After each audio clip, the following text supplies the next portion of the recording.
नमस्कार, जय हिंद दोस्तों। आप सबसे अनुरोध है कि इस वीडियो को आप स्किप मत करना, क्योंकि शिल्पी राज का जो मामला है वह आप पूरी तरीके से समझ जाएंगे कि शिल्पी राज को कौन बदनाम कर रहा है, शिल्पी राज का कौन करियर खत्म करना चाहता है और शिल्पी राज किसकी वजह से प्रॉब्लम में है। दोस्तों प्लीज इस वीडियो को पूरा देखना।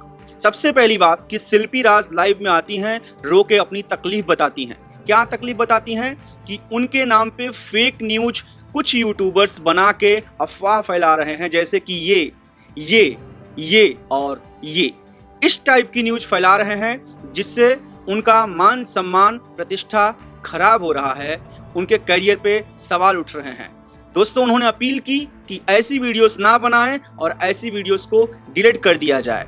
दूसरी उन्होंने क्या अपील की कि मुझे गाना गाने अब बाहर नहीं दिया जा रहा है, मेरे खिलाफ कानूनी एक्शन लिया जा रहा है, नोटिस भेजा जा रहा है मुझे, जबकि मैंने एग्रीमेंट नहीं किया, मेरे साथ धोखा हुआ है। दूसरी बात उन्होंने ये बोली। लेकिन अब आप देखिए कैसे मुद्दा भटकाया जा रहा है। ना ही सोशल मीडिया में जो उनके खिलाफ गलत न्यूज बन रही थी उसके खिलाफ आवाज उठी, ना ही एग्रीमेंट के बारे में कोई बात कर रहा है। बात हो रही है तो बस शिल्पी राज के पति, शिल्पी राज के पति और शिल्पी राज के पति। आखिर क्यों?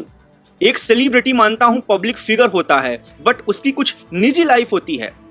शिल्पी राज के पति हैं या नहीं हैं, शिल्पी राज की शादी हुई है या नहीं हुई है, इससे क्या मतलब है?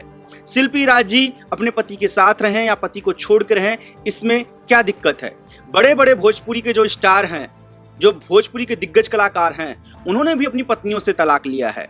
वो लोग भी अपनी पत्नियों को छोड़ के अपनी गर्लफ्रेंड के साथ में रहते हैं, तो उनके ऊपर कोई उंगली नहीं उठाता है। शिल्पी राज जी का दिल, वो शादी किया है या नहीं किया है, शादी सच हो झूठ हो, ये कंट्रोवर्सी करने का मतलब क्या है? ये सोशल मीडिया मुद्दा उठाने का मतलब क्या है?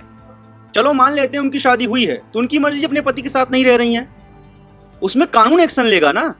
वो पति पत्नी का मामला है, वो रहें या ना रहें, और इसको सोशल मीडिया में उठाना भी गलत बात है।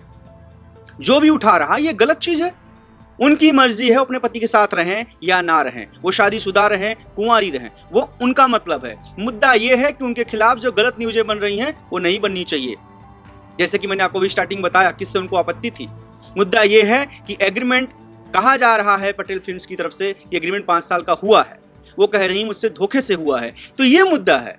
तो मुद्दे पे रहिए, ना कि बच्चे पे जाइए, पति पे जाइए, वहां पे जाइए, यहाँ पे जाइए और 50 लोग आके बीच में अपनी रोटियां सेक रहे हैं। यह चीज बहुत ही ज्यादा गलत है, ऐसी खबरें नहीं बननी चाहिए। मेरा मानना है शिल्पी राज जी लाइव में आके रोया उन्होंने, और उन्होंने हेल्प मांगी जिस चीज के लिए, उसमें बात होनी चाहिए। अब कहीं से पति की कंट्रोवर्सी आ जाती है। अरे मान लिया जाए कि आप पति हो, तो क्या हो गया? पति हो तो आपके साथ वो नहीं रहना चाहती, कुछ आपके मतभेद होंगे, कुछ आपका रीजन होगा, तो आप घर में सॉर्ट आउट करोगे, सोशल मीडिया पे आके बोलोगे आप? यह चीज उचित नहीं है। अगर आप शिल्पी राज जी का भला चाहते हो, उनको आगे ले जाना चाहते हो, जैसा कि मैं भी सुन रहा हूं कि वो आगे बढ़ाने में उनका हाथ था, तो ठीक है, आगे बढ़ाने में हाथ था, आपने ही आगे बढ़ाया, तो क्या अब आप सोशल मीडिया में आके उनकी इंसल्ट करना चाहते हैं, उन्हें नीचे दबाना चाहते हैं? यह उचित नहीं है। आप लोग बताइए आप क्या सोचते हैं। मेरी राय नहीं है, आपकी राय है, क्योंकि आप ही जनता जनार्दन है। मुद्दा जो है वहां से भटकने की कोशिश कुछ लोग करा रहे हैं कि भटक जाए मुद्दा, चीजें निगेटिव हो जाएं, जो पॉजिटिव वो निगेटिव हो जाएं, दूसरे के नाम जोड़े जा रहे हैं। ऐसा नहीं होना चाहिए। आप क्या सोचते हैं जरूर कमेंट सेक्शन में कमेंट करके हमें बताएं।